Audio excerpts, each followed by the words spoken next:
Si je vous dis soleil, maillot de bain ou encore barbecue, qu'est-ce que cela vous inspire? Effectivement, à l'été, l'accident aussi t'as trouvé. Et c'est une chaîne de quoi ici? Animé manga. Donc si vous êtes pas con, vous l'aurez compris, aujourd'hui on va causer des animés de cet été 2018.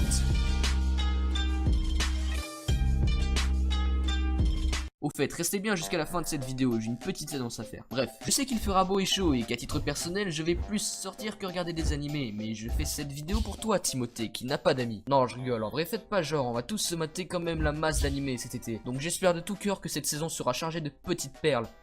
Car en effet, il n'y a pas beaucoup de gros animés cet été. Là où en printemps, on a eu MHA, Overlord 2, Nanatsu no Taizai, et j'en passe. Cette saison, on aura SNK, Overlord 3 et Gintama dans les plus gros. Ce qui en soit déjà très bien, surtout SNK, putain. Mais ce qui veut dire que cela va pouvoir laisser de la place à des petites perles d'animés qui vont pouvoir émerger. Donc c'est parti pour 5 animés à ne pas rater cet été 2018.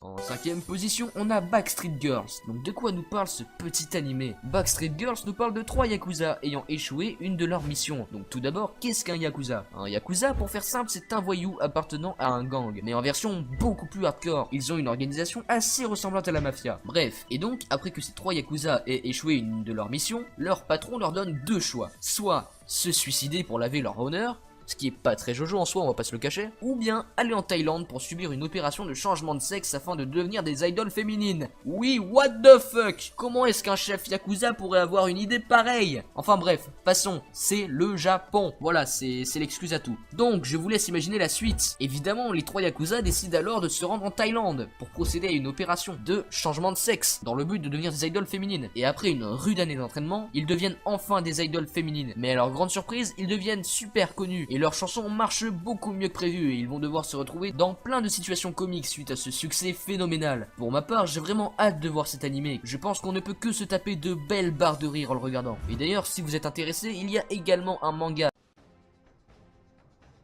Wow, qu'est-ce que c'est que ce bordel? Pour continuer dans le délire, en 4ème place de ce top, nous avons Shio-chan Padotsugakuro, qui est un animé comique seinen du studio Diomedea. Donc cet animé est un animé avec le schéma scénaristique un peu comme les cartoons américains. Mais j'imagine qu'il y aura quand même des liens entre chaque épisode et une conclusion à la fin de la saison. En tout cas, le synopsis m'a fait beaucoup rire et je pense qu'en creusant un peu cet animé, on peut avoir beaucoup de potentiel à condition que les blagues ne soient pas trop répétitives. Donc on va suivre le quotidien d'une fille bibliothécaire stéréotypée ringarde qui aura des mésaventures toutes plus folles les unes que les autres sur le chemin de son école. Et j'ai hâte de voir jusqu'où la folie du Japon va pouvoir nous mener. En 3ème place, on a un animé qui me fait énormément penser au chef-d'œuvre Kobayashi Sanshi no My Dragon de Kyoto Animation, de par les chara-design des persos, mais aussi la construction de l'histoire. Donc cet animé se nomme Jashin-chan Dropkick. Donc on va suivre Jashin-chan qui est une loli gothique un peu chelou sur les bords qui va invoquer un démon avec la queue d'un cobra. Pour l'instant, on ne sait pas trop pourquoi elle fait ça à cause des synopsis courts, mais vous vous en doutez, cette fameuse invocation va mal se passer et elle va grandement le regretter. Car même si dans le trailer le démon a l'air plutôt badass, au final il devient ça. Et va mettre notre cher loli gothique dans des situations toutes plus drôles les unes que les autres. Du moins je l'espère, car à l'heure où je fais cette vidéo, l'animé n'est pas sorti, hein, si vous avez compris. Et donc, là où ça ressemble à Kobayashi Sanshi no My Dragon, c'est déjà de par l'animation, même si je me doute que ça ne sera pas du niveau de Kyoto Animation. Et puis c'est aussi l'élément perturbateur de l'histoire, car dans Kobayashi Sanshi no My Dragon, c'est un dragon qui se transforme en waifu trop kawaii pour foutre la merde dans le quotidien de Kobayashi. Ah oui, et au passage, ce perso est de loin le plus kawaii de tous. Nos débats. En seconde place de ce top, nous avons des boobs.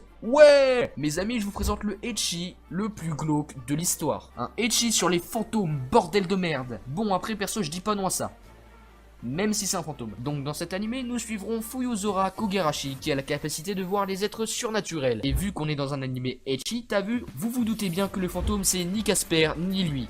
Mais bien une meuf trop bonne, bonnet minimum D qui défie la gravité avec ses tétons magiques. Du moins si c'est comme les autres ecchi. Donc ce jeune Fuyuzora Kogarashi décide d'aller dans un pensionnat nommé Yuragi Manor, très célèbre pour ses sources chaudes. Donc déjà là on part bien, ça laisse la porte ouverte à énormément de scènes, je dis bien énormément dans un ecchi les sources chaudes. Ah il est pas con ce Fuyuzora Kogarashi, quitte à aller dans un pensionnat, autant se faire plaisir. Ah le bonheur d'être dans un ecchi. Ah parce que dans ta vie, un fantôme c'est ça, mais dans les animés c'est plus ça.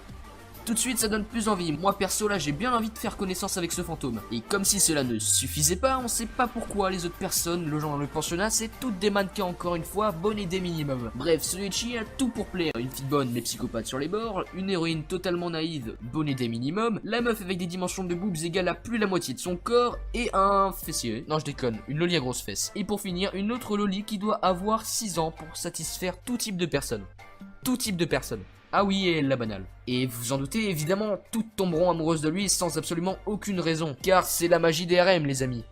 Enfin, en première place, nous avons Grand Blue. Personnellement, c'est l'anime que j'attends le plus cet été après les gros trucs comme SNK, car j'ai lu le manga et je sais d'avance que ça ne peut être que de la bombe. Pour le coup, il ne faut pas se fier qu'au trailer. En le regardant, j'ai eu l'impression d'avoir un anime un peu chiant sur la plongée, alors que ce n'est pas du tout le cas. Donc nous suivrons le quotidien de Iori Kitahara durant sa première année à l'université d'Izu. Il s'installe dans la boutique sous-marine de son oncle et s'imagine déjà une année de rêve au soleil avec plein de jolies filles en bikini au bord de l'eau et de super potes. Mais c'est loin de se passer comme ça. Il rencontre le club de plongée composé quasiment uniquement de mecs musclés et au moment où il les rencontre, ils sont totalement dénudés et alcoolisés. Il croit alors avoir atterri chez des fous. Il essaye alors de les éviter, mais de gré ou de force, les membres du club de plongée le font participer à leurs activités alcooliques et mettent Iori Kitahara dans des situations totalement délirantes. Et je vais pas vous le cacher, je me suis tapé des énormes barres de rire monumentales devant ce manga. Au final, un peu de force, il rejoindra ce fameux club de plongée et se découvrira une nouvelle passion pour la plongée. Donc oui, on abordera forcément quand même ce sujet, mais cela est très bien amené et la comédie représente 3/4 de l'histoire, donc pas de soucis si vous n'aimez pas la plongée. Voilà, c'est déjà la fin de cette petite vidéo, n'hésite pas à la liker si elle t'a plu, n'oublie pas de t'abonner et bien sûr d'activer la petite cloche, mets-moi en commentaire les animés que toi tu attends le plus cet été avec des arguments pour donner envie à des gens de le regarder, et surtout ce qui me ferait le plus plaisir encore une fois, c'est le